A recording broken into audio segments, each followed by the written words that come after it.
All right, here we go. In three, two, one.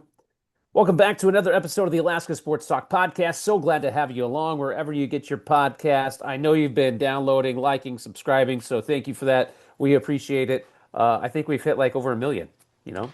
At Are least a we there million. yet? I, I think I we're think we're close. we're getting close. I mean, there's not We're even Isaiah's the getting accountant. real close. He knows the numbers. I mean, there's not even a million people in the state of Alaska, but I mean, we're worldwide. I We are mean, worldwide. we got listeners in London, Australia, Germany, like Belgium. Belgium. We're big in Belgium. Huge. Huge. We've got a few So Africa locations too. South we do. Africa. Yeah. Yeah. I think there was some in Egypt last time I looked. Yeah. Yeah. I don't know who's listening there, but we appreciate it. We definitely So, appreciate yeah, it. for sure, for sure. Special edition of the Alaska Sports Talk podcast. West Anchorage boys basketball coach Josh Muehlenkamp joining us. We're going to recap the Alaska Airlines Classic and all the fantastic games that kind of happened throughout the weekend on Thursday, Friday, and Saturday. We'll talk UAA men's basketball, women's basketball, and then we'll also talk a little bit of high school hockey. But since we got Coach Muehlenkamp with us, Coach, the Alaska Airlines Classic, the premier basketball tournament in the state of Alaska, another awesome tournament. You guys made the championship game, gave it a run, had a lead going to the fourth quarter, and it wasn't in the cards, but you guys gave it all you had, that's for sure.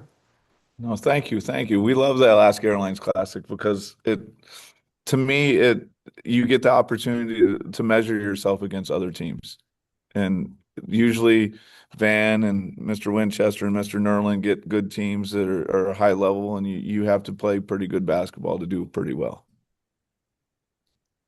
Yeah, Keaton, I came over here to watch practice and try to chase Josh down. He's not a media. He understands it's part of his job, but I went and watched practice, and in my mind, I'm just thinking West won the tournament because West did the best of the Alaska teams. They beat the East. They had Florida on the ropes. I mean, I literally thought they won the tournament, and I was kind of congratulating Josh, and he's going, yeah, we didn't win the tournament. That's not. You think about Alabama last year, for example, Hoover High School. That's Yeah. like an NBA. That's like an NBA team. No, Right. Yeah. Brad left at halftime, so that's why he thought we won. Oh, he left at halftime? Yeah, that way he thought West won. That's why Oh my I was God. thinking in my mind. He must have said, he said, this is over. I'm going to go Yeah. home and leave, Wow. see Yeah. my wife talk Yeah. about volleyball. The New York team was mad at me, so I Right. was under police protection. Kind of just recap some of the tournament for you guys. I know, obviously, you won your first two opening round games. The game against East, the semifinals, Carmelo Mason stepped up huge for you guys. Isaiah Sosa Carpenter as well. Talk about a few of your players and just kind of your overall thoughts about the tournament. Oh, Sitka is a quality team. Trey Johnson, their big kid, 6'7". He's a legit 6'7", and he'll go play NWAC. He'll if he wants to continue to play basketball, he'll continue to play basketball. And I don't realize, I don't think ASA and the Anchorage School District, or at least Anchorage School District, realizes how important school games are.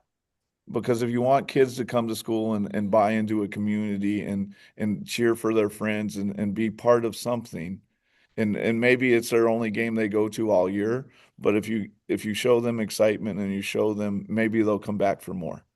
Yeah. Maybe that's a draw to get kids to actually come to school and show up and be part of the community. And so I can't tell enough schools, if they can get a school game, get a school game. I would love to go to the Valley and play Wasilla in a school game. That would Call be me cool. a school game, because you have these kids that have put thousands of hours in a gym by themselves, and when the regular CIC home game is 40 people, it's Yeah. a lot different than playing in front of 1,500. And it makes, to me, it makes it that time that those kids put in, say, hey, I can show you why I put in this time and how I'm pretty good at this. And I want our kids to be rewarded. How does that impact your players? Like, do they feed off that? They feel the energy. They have to. I thought Alaska Sports Report, but when Mello got fouled, it was either Mello or Snell got fouled on a three, and then right by our fans, our high school kids, and you could see the kids taunting the Sitka play.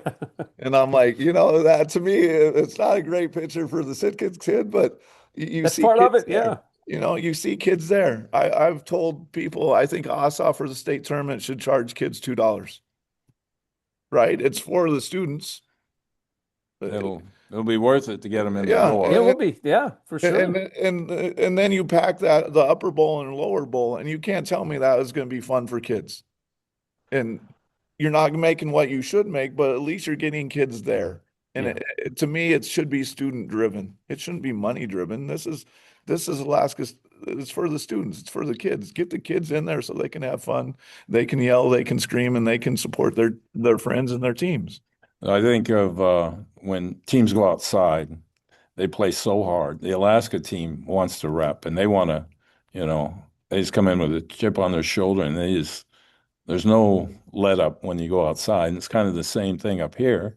You get those outside teams on your home court, and then you add in what you're talking about. Now that in-school game, they do it at Diamond now. I think they do it at Service, but it's not like it's been happening for 20 years.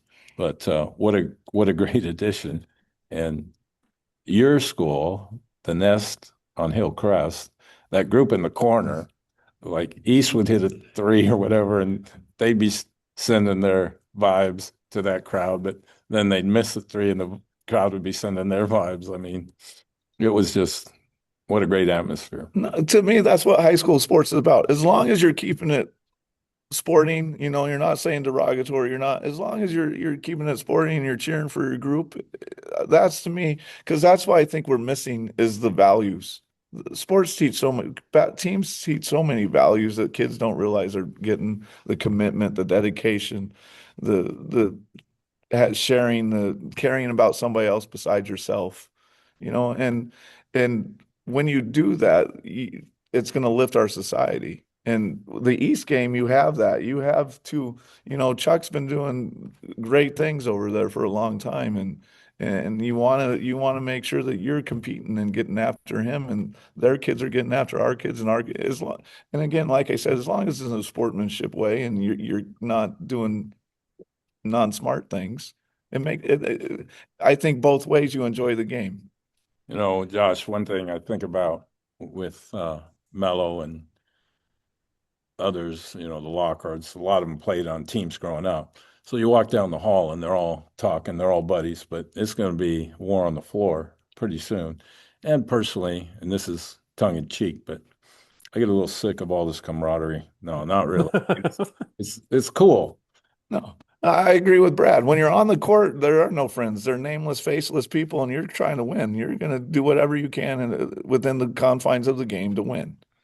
Afterwards it's fine, but when you're on the court, I want to win. I tell our kids here at West, I don't spend as much time in the gym with you and breaking down film and going over stuff to go hee ha ha and go.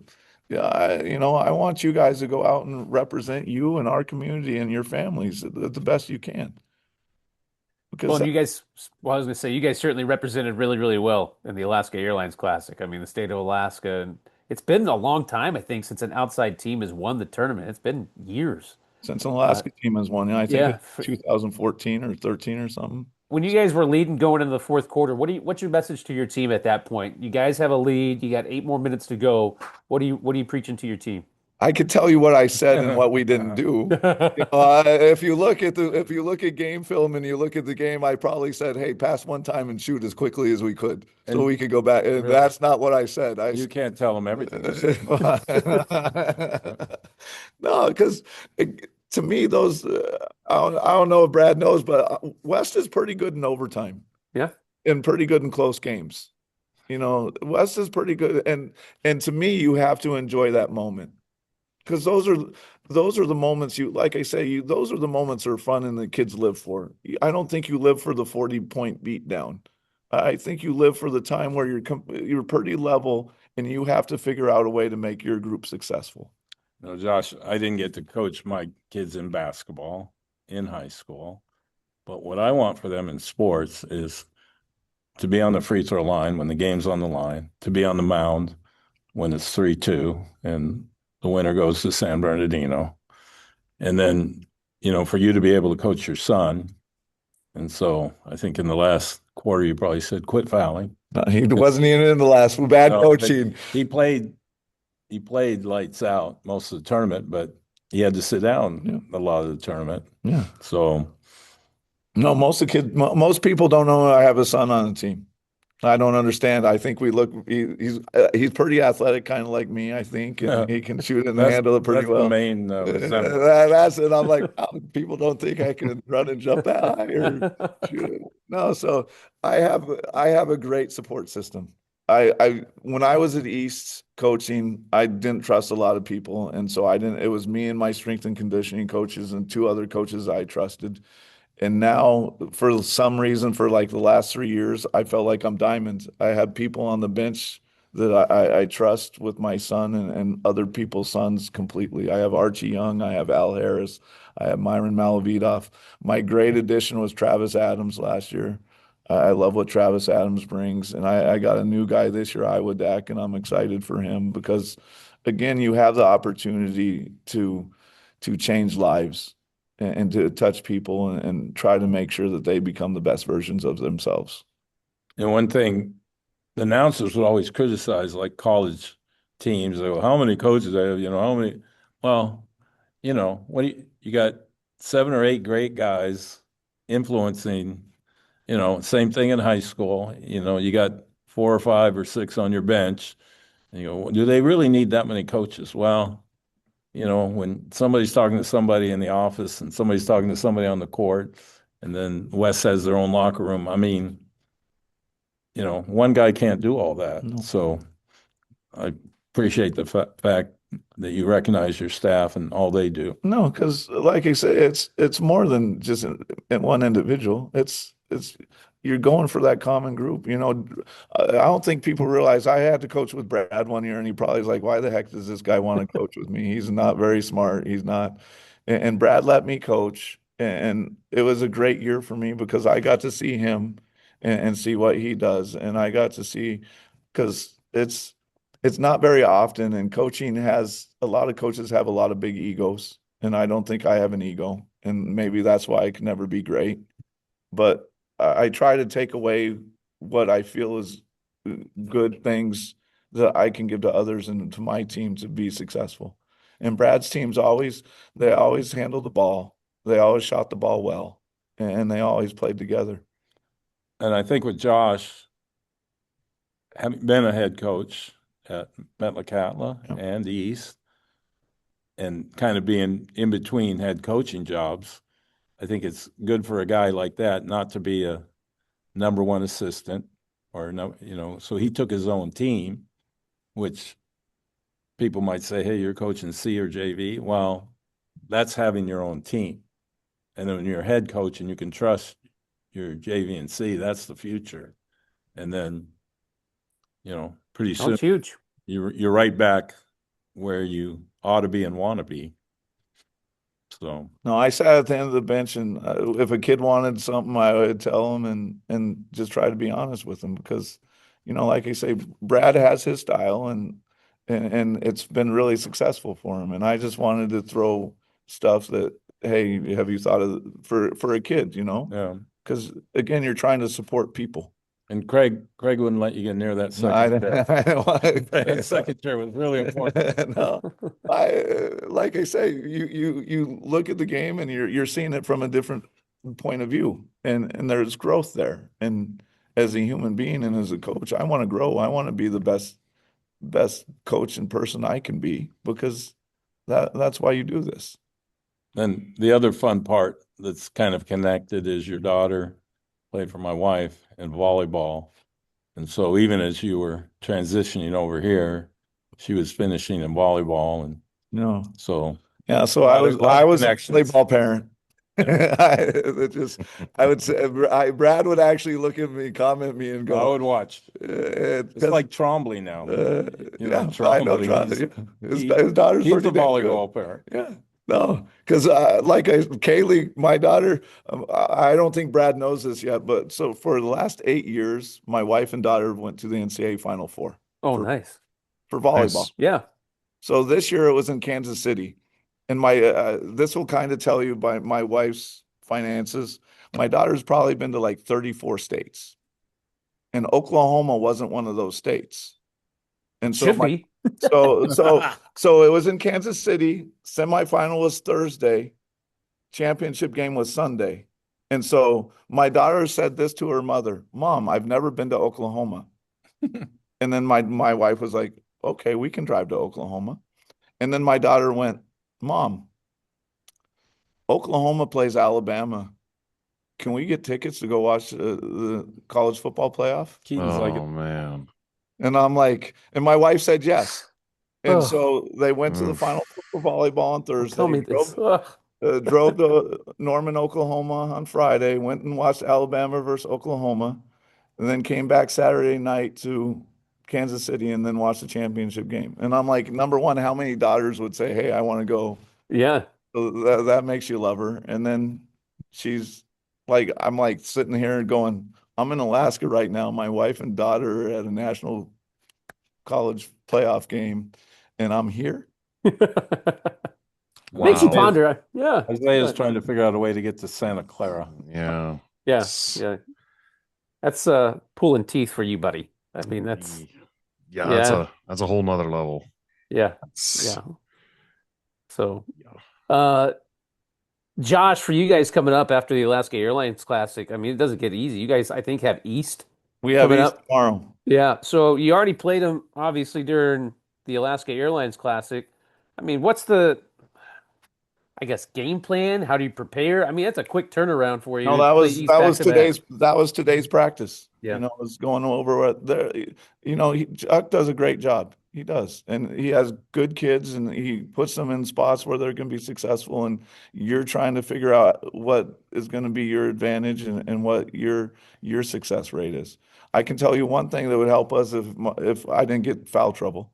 We seem to get in foul trouble, but I've been telling myself it's okay. We're getting in foul trouble. My kids are trying to develop our depth. So that way I can trust those kids that are coming in to get minutes because Yeah. Positive outlook. Yeah. As Brad said, my championship game, my Brandon, my son, was playing pretty well and he got limited minutes because of the foul. So I'm trying to make sure that him and Isaiah Sosa Carpenter, who's And- playing well, and Dual Therajath, Yeah. you know, I got some kids that can play. So Duel, he got in that foul trouble He got in foul trouble Yeah. for, East. you know, So he's pretty rested when he hit the 30-footer. yeah. No, but with Dual, so we went to Vegas and we went 3-1 in Vegas and we lost in the semifinal, but we won the third place game. And in the third place game in overtime, the kid hit a game winner. And then against East, he hit a game winner. So today in the office, you know, I'm probably like, hey, it's okay. You know, he just came back from West Virginia. His family sent him to Huntington Prep, and he came back because he played at West as a freshman, and then he went to West Virginia last year. Now he's back at West, and his sister's in the Navy, and it's a really good family, and you're trying to help that family, and you're trying to improve the lives for that family. This is a good thing, Keaton and Isaiah. So I go by Josh's office. I think it's everybody's office. Yeah. So the kids are all eating cupcakes because it's somebody's birthday. So it wasn't Mello, but it was one of the other bigs. And he goes, Coach, you want a cupcake? And I go, yeah. I go, whose birthday is it? And he goes, I don't know. He's just slamming cupcakes. We're He's just glad there's celebrating. cupcakes. Yeah. It was That's Coach good. Harris's daughter, Sanai Harris, who's Uh, on the West girls team. nice. It's her birthday today, and so Coach Harris brought our team, and he's our strength and conditioning guy. So I'm a little worried. But you're bringing Oh, well, gonna good. test. It's a cheat day. Yes, It's a cheat yeah. day. Yeah. So, Coach, last year you guys were pretty young, and now these guys have matured. And what's the difference from last year to this year for your team that you've noticed so far this season? So we win close games. Yeah. If you look at last year, I had Boob and I had Bishop Hardman were my two seniors, and then I had a bunch of sophomores.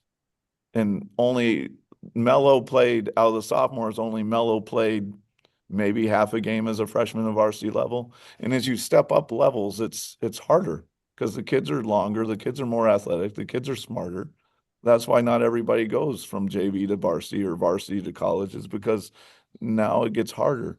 And so this year, I feel like we're a little bit stronger, right? Because we had another year of growth, and I'm trying to get us a little smarter. Maybe that's because of me. I'm not that smart, so I'm trying to get them at least as a little bit smarter, so we can make sure that we're not in close games all the time. But just that strength and that belief. And I've done this before. I played before. So my joke with Josh at the state tournament, I go, you're kind of struggling because you only win at the end of the season. Oh, wait a minute, that's really the most important time to win. And then I also thought too, when you come to West, there's a lot of depth normally, or a lot of athletes. But if you're trying to teach them a lot of system, it's hard to teach 12 people a system. So early on, if you want to be a system team, you got to rotate small, like 7 or 8. But if you want to play your depth, you got to live with a guy not knowing every play. Yeah. But now he's got depth. He's got, the 10th, 11th guy knows what's up. And so, the program, people are going to have to go somewhere to beat him. Yeah. Yeah. They're going to be a dangerous team. West is going to be a real dangerous team. That's for sure. Like Coach Lauer says, I in the past, I would play 10-11 because 2 years ago, I had my starting point guard roll his ankle, and then I had a big that played roll his ankle. And my daughter goes, Dad, in December, she goes, Dad, that kid's not a varsity kid. And I'm like, I know. But if I don't play him January, February, if I need him in March, he's going to not play. And the kid came out in a state qualifying game and had 14 points and 5 rebounds in the first half. Yeah. And if I don't live with the mistakes in January, February, when he gets in that game, if I'd never played him, I probably don't go. You should have told me that. That'd have been a coach. No, it's just to me, and it's hard because I know like a lot of coaches like 8's the perfect number. 8's the perfect John number. Wooden. And to me, in the age of kid we're in, if I can't get 9 and 10, at least something, then they're probably causing cancer or they're saying this and this. They're checking out. Yeah. And you want to reward kids for showing up and you want to reward kids for their work. And to me, that's how you reward them. And first half, I think I can get you time. Second half is when I'm trying to figure out how we can finish and how we can win. So first half, I don't mind giving you, because that way you get some game reps and hopefully there's some growth there. Because I don't think Brad remembers I was a bad UAF player, and on my high school team was loaded with kids that played. I grew up in Kent Meridian and Kent, Washington, and we had probably like 8 guys that went on and played college sports, and I probably never saw the court. And my mom and dad always complained because when I grew up in Fairbanks as an elementary school student, I was really, really good. And then we moved to Washington and I became not as good. There was a lot of good players. Yeah. Yeah, no. I have my point guard. My point guard went to Cal Berkeley before Jason Kidd and started as a freshman. KJ Roberts. He was actually an Anchorage kid, and his uncle was a state trooper in Fairbanks. He started as a freshman at Berkeley, and then Jason Kidd came and they moved him to 2. I had Phil Rodman, Dennis Rodman's half brother, and he went to Boise State. I had a 6'10" kid named Kurt Freusland, who went on a Mormon mission to Compton. With a 6'10" white guy, I was like, okay. Came back. And came back. And I think Kurt didn't even come. I don't even think Kurt played. And then I had Chris Schlecht, who was an All-American quarterback for PLU, I believe. I had John Wales, who was the kicker for University of Washington 4 years. I had another 6'2" point guard that went to Highline. I had a 6'3" post player, the lefty, that went to Central and was a tight end at Central Washington. You're running out of room there. Yeah, and so I'm, like I said, I was like the 9th kid is now the head coach at, I believe, Butler, because he was a cross country runner that went to University of Portland that could shoot it, a little lefty, So I'm like, now looking back on it, you kind of tell why I was number 10, 11, 12, because there was a bunch of dudes that were And you got a heart for 10, 11, 12. I do. That's absolutely. You know how 10, 11, 12 thinks. I try to coach like a walk-on because I walked on at UAF. Yeah. So the work has never bothered me, because that's what I've known.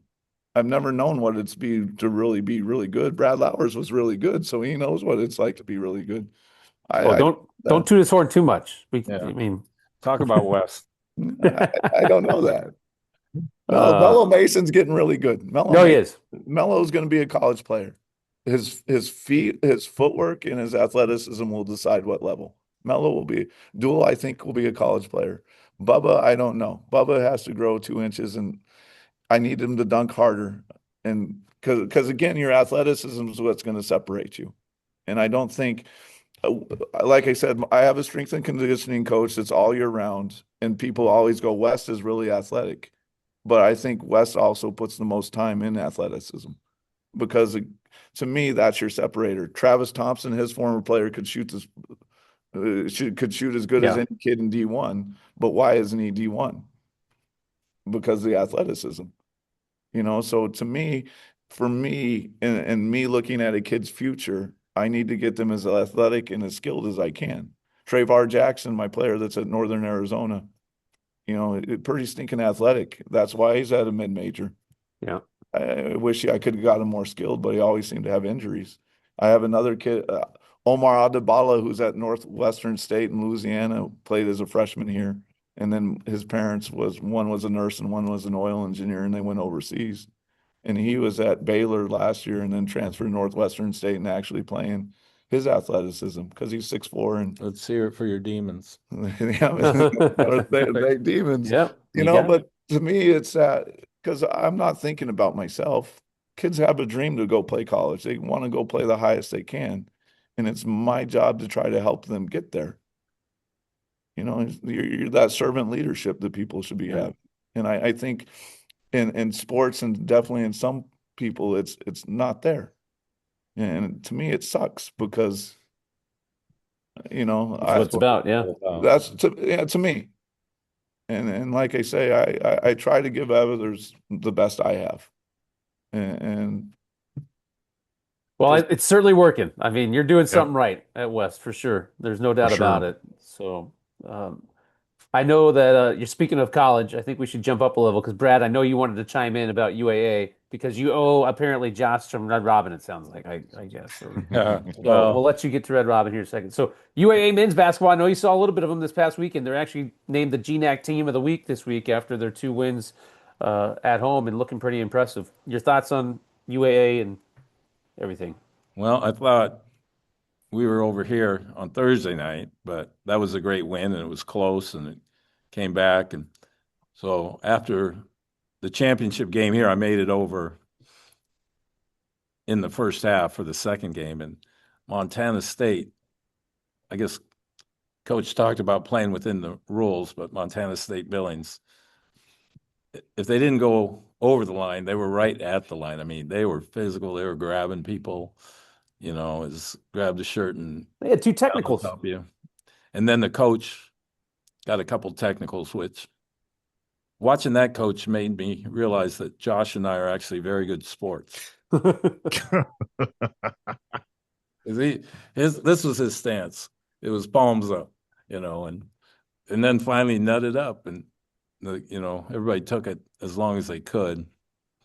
But I would say too that the Airlines Classic, very physical high school basketball. Yeah. But that's the stuff GNAC in terms of physicality, and then so that I think UA was up 12 at halftime, and then it took some. There's going to be a run. It's just the psychology of the game, and it came back to I don't know. You were there, and you were calling it. It was like a 2-point game or a tie game. It actually got tied. Love Hassan. He's running the show. Tough-minded. The whole team is really tough-minded. And I think you remember the play when Hassan went down the middle, and it looked like it was going to be a wide open layup, and he just flushed it. Yeah. And I don't know. And I see Coach Osborne, and I can just see him. He just has faith in his team this year, which when you have the portal and you have a lot of new guys, you don't know what you're going to get. But that team, I think is doing very well. And then I think Frank, Coach Ostanek, we know him fairly well. And I think he's getting the most out of that UAF team. And they had he had a great first year there. So I kind of think too, Keaton, I maybe have told you this in the past, but when UAF and UAA are both good, and then those travel teams come up, they can't just prepare for one. Right. You have to prepare for two. And then, they go to a place on Thursday and they're extended to the very limits. And then they get on a plane or stay overnight and, they're on the longest road trip of the year. And so all those things add up to, UA and UAF have very good home records. And that's a nice thing to see. It is a nice thing to see. Seawolves, I think they've only lost one home game, and that was to Central Washington. They're 11-1 at home now, so they've taken care of home court for sure. You mentioned Hassan Harrington, the numbers that he put up. He had a career high 24 points against Montana State Billings. Silas Williams also chipped in with 28 and 10 as well. But Hassan, Bishop Tosi, he dropped 16 and 5. I mean, the local kids, they're producing. I mean, they are putting in the work this year as seniors, and Hassan Harrington has kind of blossomed into like the go-to guy, which is kind of Right. interesting to see over the from his sophomore, junior, and now senior year. And Hassan is awesome, kid out of East. You're familiar with him, I'm sure, Coach. I've seen him play, Oh, in high school and stuff. he's at West right now because the East West JV is playing and his brother's playing JV and at the end of the bench varsity for Chuck.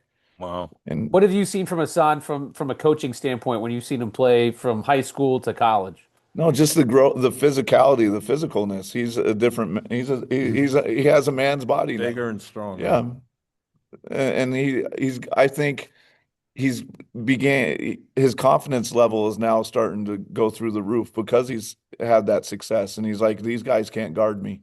And I have one of my favorite players is Trevante Williams, and one summer he came home and Trevante was like, if I knew how hard it is to be the man, I'd worked a lot harder. Yeah. Because it's a different expectation when the best defender's on you and they're trying to stop you and I think he's matching that. Hassan's like, hey, I'm gonna work, and he's showing you all the work, and now he's matching, showing you I am the man and I can lead my team to success. His leadership and his toughness is exceptional. But what I noticed a year ago is he was incredibly coachable. And Yeah. Ryan Orton and Coach Oz, they are drivers. It's not like Coach Orton comes behind and pat you on the back, which he does. He but, doesn't. I mean, I'm going to jump in because Orton is at Western Oregon, and I think they've won more this year than last year. And so Orton is doing a dang good job for getting the job late. Yeah. And I'm just proud of him because he's striving every day and taking kids that weren't his kids and were late getting any kids, and he's competing. He is. but back He to is. Hassan, I mean, when he made a mistake and people would say something, he would take it right here, and and it just kind of spreads throughout the whole team. Everybody's coachable. Everybody displays leadership. Everybody displays toughness. So, I mean, I like this UAA team early, and I think they're showing that. And last year, their record was kind of similar about this point, but this year they won one or two more of the close games, and I see good things. Yeah, last year, this was the time of year where they lost 5 games by no more than 4 points in each of those 5 games. Mhm. I mean, there was a couple of buzzer beaters in there. They lost. I mean, they were not winning the close games. It was the Fairbanks one. Yeah, the Fairbanks- 19-point comeback. yeah, Up Yeah, 18. yeah. Yeah, Yeah. Paul yeah. Johnson. that So- hurts. That was the hurt. Yeah, for sure. That was that stretch of games right there. And that was just like, ooh, man. But complete opposite now. I mean, right now they're sitting in third place in the conference. They've won 2 in a row. Seawolves are going on the road. Tough road trip is always going down to Western Washington to play in Bellingham and then also take on Simon Fraser there in British Columbia as well. So they'll have a 2-game road trip before they come back home to start a 3-game homestand to begin February against Central Washington, Northwest Nazarene, and then Valentine's Day against UAF. So it'll be a fun time here in the next couple of weeks for Taking men's taking my basketball. wife out because Tobin is coaching at UAF. Coach Oz. That's your date night on Valentine's? Yeah, it's too stressful. It's too stressful. He's going to go somewhere romantic. I'm gonna They're going to go watch a volleyball game. There's Yeah. probably a club volleyball game somewhere. we're gonna be the early birds at Texas Roadhouse. I don't know. We're gonna find a spot. I'm gonna buy her flower, but I'm not stressing out at that game. All right. Maybe I'll come. I'll sit beside you. Hey, I'll be there. There's like 3 open seats, you know. I need a Yeah. color analyst sometime. That'd be good. Yeah. So, all right. You Thanks, guys go Seth. get Red Robin. I mean, you Okay. guys go do your thing. Josh, thank you so much for being gracious with your time. We appreciate Thanks, it. Josh. No, Awesome stuff. Thank you guys for having me. I really appreciate it. And anytime I can get on to talk about our student athletes and talk about I would appreciate it. For sure, for sure. We'll have Absolutely. you on, especially as we get closer to March. So it'll be a good Yep. time. So thanks and congratulations and good luck tomorrow against East. Thank you. Have a All good right. night. Be safe. All right. So UAA men's basketball, obviously, they win a couple of rows. Seawolves women's basketball team. This was a little bit different. The women's basketball team. I was talking with Nate Sagan, and he was telling me on Saturday that he can't remember the last time the women's basketball team gave up 100 points. They lost on Thursday 101 to 98 to Seattle Pacific in regulation. Whoa. Regulation. Holy smokes. I did not realize that. Yeah. Wow. Oh, That was crazy. That was the wow. craziest. Dang. I can guarantee you, I don't think there was a McCarthy-led team that gave up 100 points. Nate said that it only happened like 15 times in the history of the women's basketball program. And he was trying to find the last time that it happened. But a heartbreaking loss because the Seawolves had a chance to tie it up there at the end of Man. regulation, try to force overtime, and came up short, ended up losing by 3. And then on Saturday, double overtime loss by 1, 92 to 91. Taylor Searcy, by the way, named Conference Player of the Year, Conference Player of the Week, excuse me, as she should have, because she had a fantastic couple of games. Taylor Searcy, double-double performance, had a triple-double on Saturday, 22 points, 10 rebounds, 10 assists in that double overtime loss. Again, Seawolves had a chance to at least perhaps get it to another overtime. Miley Anderson, that's got to be one of the hardest and sickest feelings in the world. At the free throw line, 0.6 of a second left. Oh, no. Hits the first, misses the second. Game over. Oh, You know, that's tough. that's tough. That's real tough.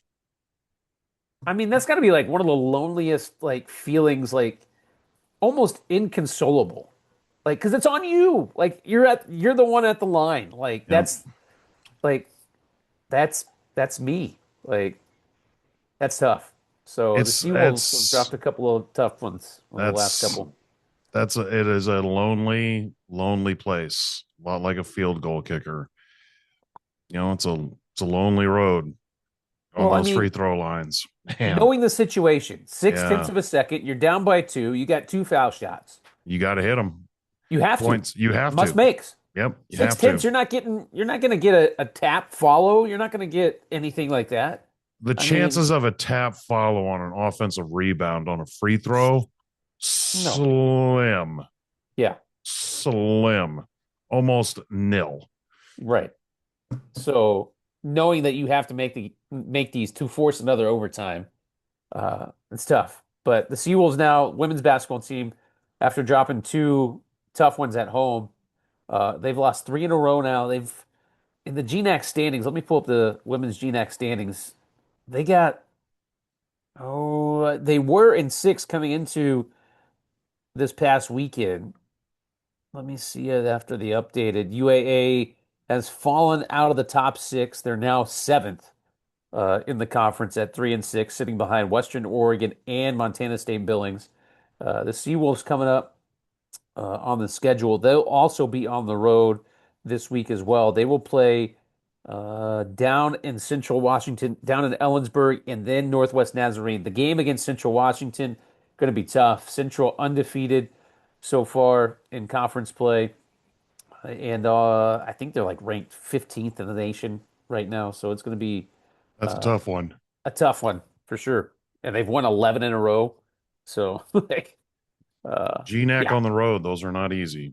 Not easy. Yeah. Central Washington, 18-1 overall, 9-0 in conference play. So a huge road trip coming up. You're playing the top three, two of the top three teams in the conference for the women's basketball team. So be sure you follow the Seawolves online as they go on the road. Go seawolves.com, get all the information, get live stats, live video as they are on the road for that. High school hockey's coming up, It Isaiah. is. Don't It want to say coming up. is. We're in high school hockey right now. Well, yeah, conference tournament for Division Two is this weekend. I mean, conference Right. tournaments are happening this weekend, and conference tournaments for D1 are next weekend. So it is right there for sure. Yeah, take a look at the standings in high school hockey with Division One in the Cook Inlet Conference. South is undefeated on the year. They are 16-0 overall, 10-0 in conference. They have had a couple of ties in there as well, followed by West at 7-3 in conference play. Diamond is in third at 6-4. Chugiak at 6-5, sitting in the number 4 spot. Eagle River, Service, and Bartlett round out the conference standings. As you mentioned, Isaiah, this is the final week of the regular season, so a couple of things It could is. flip here. South's going to be the number 1 seed going into the Cook Inlet Conference tournament next week. Nobody's going to be able to catch them. Between West Diamond and Chugiak, there could be some flipping here. Just depends on how things shake out. Well, and the hockey's using that RPI Yeah, for state seeding. I think it'd be kind of hard for somebody to catch Wasilla. I mean, possibly West Valley, yeah, but yeah, no one's catching South. South could lose in the first round. No one's catching them. It doesn't yeah, matter. yeah. They're going to be in. Yeah, Yeah. for sure. You mentioned the Rail Belt, Wasilla, West Valley, the top 2 teams in the Rail Belt, followed by Colony and Lathrop. So that's the D1 standings. Taking a look at Division 2 hockey standings. The Aurora Conference with Houston, North Pole, Delta, Monroe Catholic, and Tri Valley. Houston undefeated in conference play at 5-0, 13-5. North Pole at 4-1 and 16-2 overall. The Northern Lights Conference headed up by Palmer at 9-1 in conference play, 18-5 overall. Juneau 8-2 in conference play and 10-5 overall. Then Kodiak, Soldotna at 3-3. Kenai and Homer looking for their first win in conference play as they're 0-8 in conference action. But we'll see how all these conference tournaments, kind of shake out, and Yeah. it'll be interesting. You can follow them online in the FHS network. I think a few of them, at least. I'm pretty sure. Uh, I think so. Yeah, I they th- should be I on the network. I think. I At least some of I the. don't know. Actually, the truth is I don't know if any of the high school rinks have the That's a good point. pixelots. I don't think any of them do. I know there was discussions of doing that. I do know that Division 2 and Division 1 state tournaments will be streamed live on the NFHS network, but I don't believe any of the conference tournaments are live because on the network, because I don't believe any of them have those pixelots there.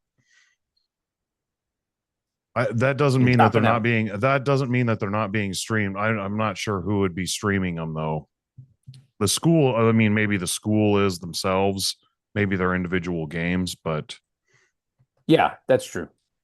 Yeah, could be individual games and stuff like that. But uh, nevertheless, when it gets to the state championship, they'll be streamed for sure. they will So be streamed for sure. it's- Yeah, yeah, absolutely. they will be. D2 is happening out at Palmer, right? I think at the The MTA uh, Ice Center out there. MTA Yep, Center. yep, Yep. out at And Palmer. then Division 1. This is going to be fun. D1 Oh, it's gonna- hockey back in the Sullivan Arena. Going to be back there. That's going to be sweet. It's going to be wild. I'm anticipating some good crowds. Oh, I think it's going to be a lot of people for those. here's my take. I know that I am optimistic. Some people have told me I'm optimistic on what the crowd sizes will be for D1 hockey in the Sullivan, but I really, really firmly believe that those games, those semifinal games and championship game nights, my guess is you're going to get anywhere from 3,000 to 4,000 people there. Okay. People are thinking that, we'll just be able to be, and I know some coaches have even told me, no. I don't think you understand. there's going to be a lot of people there, and those kids and the parents that have kids that want to go to these things and go to basketball and other state tournaments that we see. Every year that I was at ASAA for 15 years, one day of the high school hockey tournament out in Wasilla, one of the 3 days always had a snowstorm. One of the three. That's every fair. year. Yeah. And the parents just weren't letting kids drive out there. The most we got out there was about 2,300 people. That was the most one year. And now that it's in Anchorage, I think you're just going to get so many more people there and so many more kids. Yeah. I just think those numbers are going to be huge. You get a Southwest game or a South Diamond, one of those top tier matchups, West Diamond, something of that nature. Absolutely. They pack out the Boki. It's busting at the seams, and that seating is around 900. Now you put it in the Sullivan. It's a state semifinal. Hockey has a good following. UAA is not playing that weekend at home, as far as I know. You also have the Wolverines are gone. So you're looking at a lot of people looking for something to do. Hey, go watch the go watch the D1 state tournament.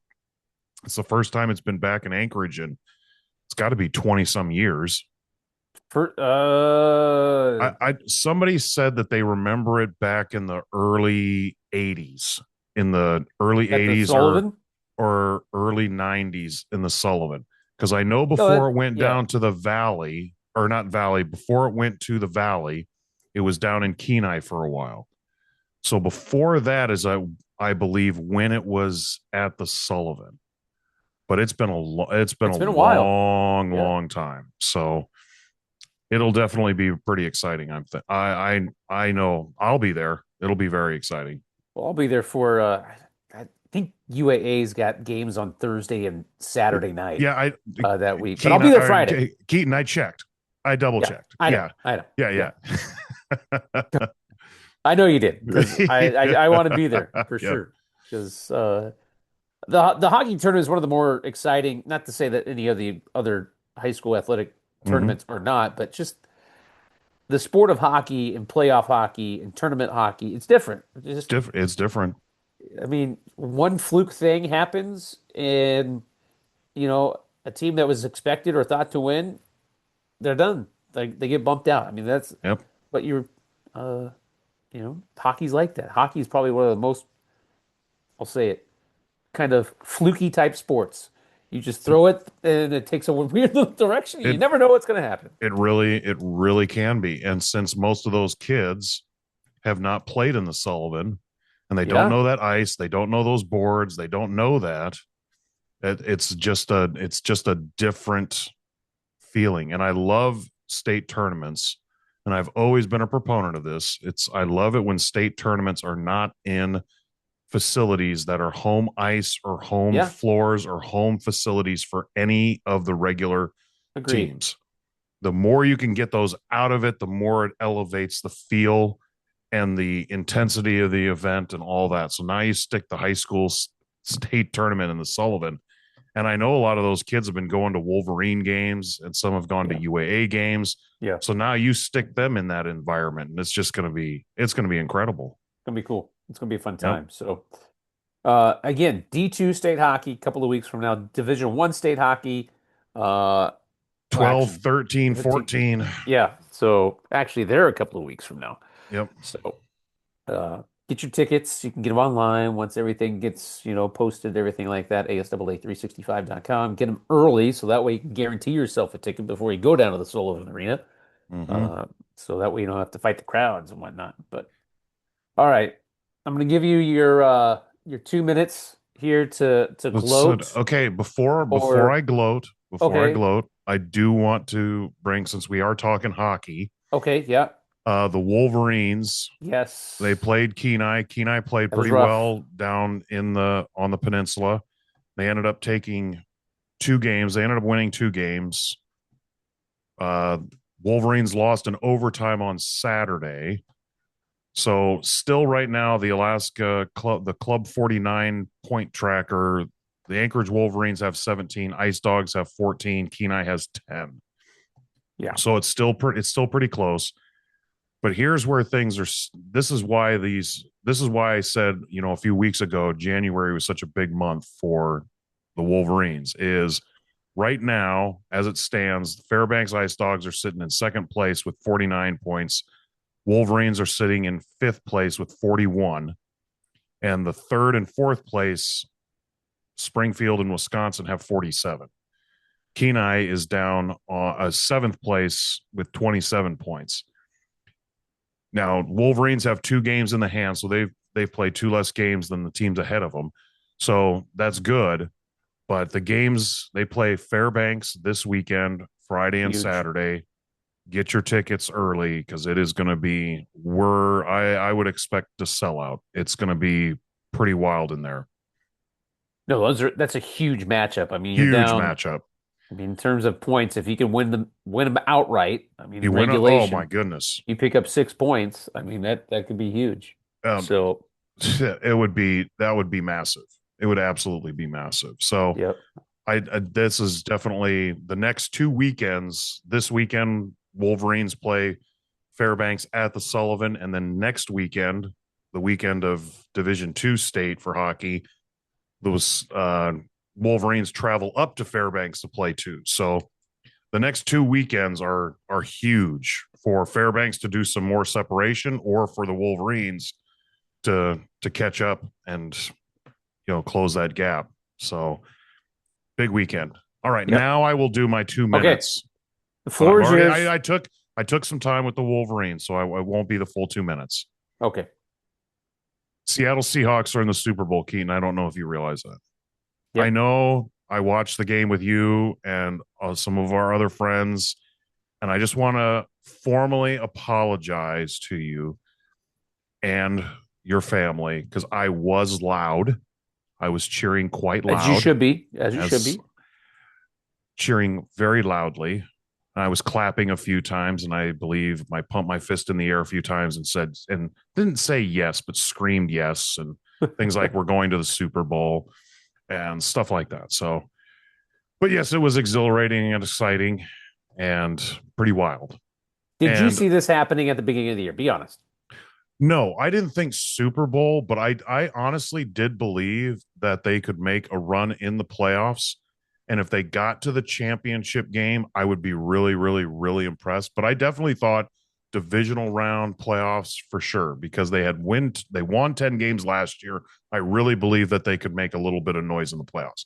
Super Bowl, and the reason I didn't think Super Bowl is I wasn't sure what Sam Darnold was going to do. And that's the truth. That's my wild card right now. Like, Sam Darnold's playing great right now in the playoffs. He played unbelievable. We know that he's due for like a pick here. I mean, sometime, I don't know, but right now if he plays that way, I actually sent a message. Seattle wins by 12. Double digits. Yeah, for sure. Yeah. I sent my family a message before the playoffs started. I said, if Sam Darnold does not turn the ball over and Seattle wins the turnover margin, they will win the Super Bowl. Well, and so far, holding true. So far, my name is living up to its billing. I am a prophet. And on that note, I had to sneak that one in. On that note, I think we're going to wrap things up. We've gone downhill now. Yeah, all right. For the prophet Isaiah Freeman, I'm Keaton Homer signing it off. Thanks for tuning in to Alaska Sports Talk. I don't want to hear anything about this. Yeah. We'll catch you later. We'll see you at some games this week.